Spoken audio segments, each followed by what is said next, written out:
Halo kawan-kawan, hari ini saya akan diskusi pertandingan Manchester Derby yang sudah dimenangkan oleh Manchester City dengan skor 3-1. Di awal-awal pertandingan, Man City menemukan sebuah kendala di mana Manchester United berhasil mencolong gol pertama yang sangat melawan arus permainan. Tapi di babak kedua, Phil Foden sekali lagi menjelma menjadi pahlawan Manchester City dengan 2 golnya yang menyelamatkan muka tim asuhan Pep Guardiola. Jadi kita langsung aja menganalisa pertandingan kemarin. Man City menggunakan formasi 3-2-4-1. Ini adalah formasi yang difavoritkan oleh Pep Guardiola, tapi kita bisa lihat ini adalah full timnya Manchester City.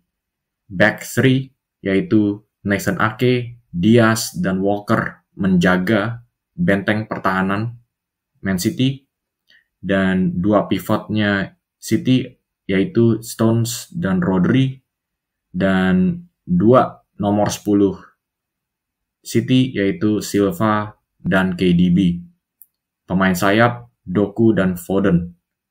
Strikernya Erling Haaland. Yang kita harus perhatikan adalah 4 midfielder Man City adalah 4 midfielder paling topnya Pep Guardiola. Stones, Rodri, KDB, Silva langsung dimainkan di satu pertandingan sekaligus. Menurut saya ini adalah sebuah persiapan dari Pep Guardiola untuk bisa menemukan ritme sejati mereka sebelum partai penting musim ini, yaitu minggu depan melawan Liverpool di Anfield. Di pertandingan kemarin itu tidak mengejutkan lagi Man City yang mendominasi penguasaan bola, tapi terutama di babak pertama, secara garis besar Manchester United berhasil menetralisirkan ancaman-ancaman Manchester City. Karena United tidak menggunakan satu striker sekalipun. Dan mereka menggunakan 2 nomor 10 atau 2 nomor 8, yaitu McTominay dan Bruno untuk bisa menjaga man-to-man pemain-pemain gelandang Man City. McTominay menjaga Stones, Bruno menjaga Rodri, Mainu menjaga KDB, Casemiro menjaga Silva. Dan yang harus kita perhatikan adalah pergerakannya Bernardo Silva dan KDB yang sering menempati posisi di half space. Tapi pergerakan ini seringkali dijaga oleh Casemiro yang juga bisa mundur seperti ini untuk menciptakan formasi back 6 ketika diperlukan. Dan pergerakannya Manchester City di area sayap pun juga tidak begitu terlihat karena Nathan Ake dan Walker tidak begitu agresif dalam memberikan support sayap karena mereka juga harus memerhatikan ancaman Garnacho dan Rashford yang bisa mengeksploitasikan ruang di belakang lini pertahanan mereka. Jadi itulah sebabnya ketika Casemiro bisa menjaga man-to-man, Silva, Mainu juga sama halnya menghadapi KDB, Manchester United sebetulnya sudah mengeksekusi game plan mereka di babak pertama dengan berhasil. Tapi sejak menit ke-35 atau ke-40 ada sebuah perubahan dari strateginya City yang sekali lagi mengubah arus permainan dan membuat permainan mereka semakin tajam. Dan ini juga adalah perubahan yang seringkali dilakukan oleh Pep Guardiola ketika mengejar ketinggalan, yaitu pergerakannya Phil Foden ke area tengah lapangan. Dan untuk mengakomodasikan pergerakannya Phil Foden ke area tengah, Walker harus menjadi pemain sayap sementara. Dan ini bisa membiarkan Phil Foden bergerak ke area tengah lapangan. Dan ketika Casemiro menjaga Silva sedang sibuk, Mainu juga sibuk menjaga KDB, Foden bisa menjadi satu pemain ekstra yang tidak dijaga oleh satu pemain Manchester United sekalipun. Dan ini memberikan Foden keleluasaan untuk bisa bergerak kemana saja dan untuk bisa menemukan celah-celah kosong. Dia bisa bergerak ke sini untuk menambahkan jumlah City di area sayap, dan dia juga bisa bergerak ke area sentral untuk menciptakan segitiga-segitiga operan. Ketika Silva bergerak ke area half space, dia juga bisa menempatkan diri di luar kotak penalti untuk menciptakan segitiga lagi. Ini membuat ancaman City semakin sulit dibendungkan lagi. Dan itu juga yang kita lihat dari gol pertamanya Phil Foden yang berhasil menyamakan kedudukan.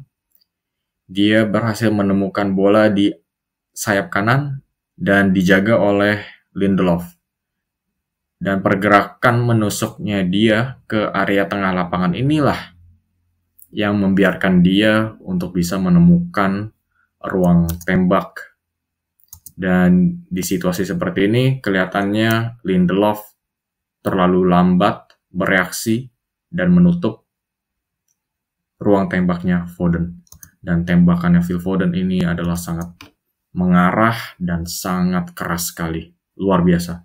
Dan belum gol kedua terjadi, Doku diganti oleh Julian Alvarez yang bergerak sebagai salah satu nomor 10 Manchester City dan Silva bergerak ke sayap kiri.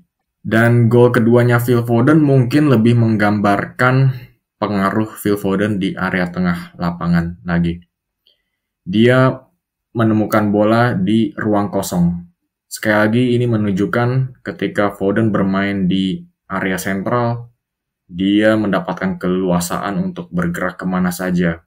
Dia menemukan celah kosong, dia langsung bergerak ke arah sana. Dan bisa kita lihat ketika dia mendapatkan bola dari De Bruyne, seberapa banyak ruang dan waktu yang diberikan ke Foden. Dan ini adalah situasi yang tidak ideal untuk Casemiro, yang tidak hanya harus menjaga pergerakannya Alvarez di belakangnya, tapi dia juga harus berhadapan dengan Phil Foden. Dan Foden yang bermain di area sentral seperti ini pun juga bisa melakukan kombinasi-kombinasi cepat. Dia bisa memberikan pass and move dengan Alvarez. Dan dia bisa langsung bergerak ke area kosong selanjutnya. Dan Casemiro terlalu lambat untuk menutupi pergerakannya Phil Foden. Tapi itulah keunggulan strategi dari Manchester City, di mana Casemiro harus berhadapan dengan situasi 2 lawan 1. Pastinya ini adalah situasi yang tidak diinginkan oleh Erik ten Hag. Dan ketika Alvarez memberikan bola balik ke Phil Foden, dia langsung membuat sebuah finish yang tidak berhasil ditepis oleh Andre Onana. Dan skor pun berubah menjadi 2-1. Dan ketika skor menjadi 2-1, Manchester United sudah pupus harapan dan momentum semuanya berada di tangan Manchester City. Dan Man City masih terus menggebu-gebu dalam melakukan high pressing. Dan ketika bola jatuh ke Sofyan Amrabat yang belum bermain bagus musim ini dan juga bukan ball carrier bagus dari lini tengah, dia telah kecolongan bola dengan mudah oleh Rodri.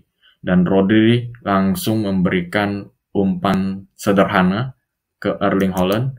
Dan ini adalah finish yang sangat bagus sekali. Dia hanya perlu membuka postur badannya tanpa membuat sentuhan. Dan Haaland langsung menaruh bola pas di pojok gawang. Oke guys, jadi sekian saja analisa saya mengenai pertandingan Manchester Derby yang dimenangkan oleh City dengan skor 3-1. Dan kemarin itu Liverpool juga sudah berhasil memenangkan pertandingan melawan Nottingham Forest berkat gol di menit-menit terakhir dari Darwin Núñez. Ini mengartikan City mengalami tekanan tinggi untuk bisa terus-terusan mengejar Liverpool. Oke guys, jadi kalau kalian enjoy dengan analisa saya, kalian jangan ragu-ragu untuk bisa langsung klik like dan subscribe karena ini adalah dukungan yang sangat besar untuk channel ini. Terima kasih banyak atas perhatian Anda dan sampai jumpa di video selanjutnya.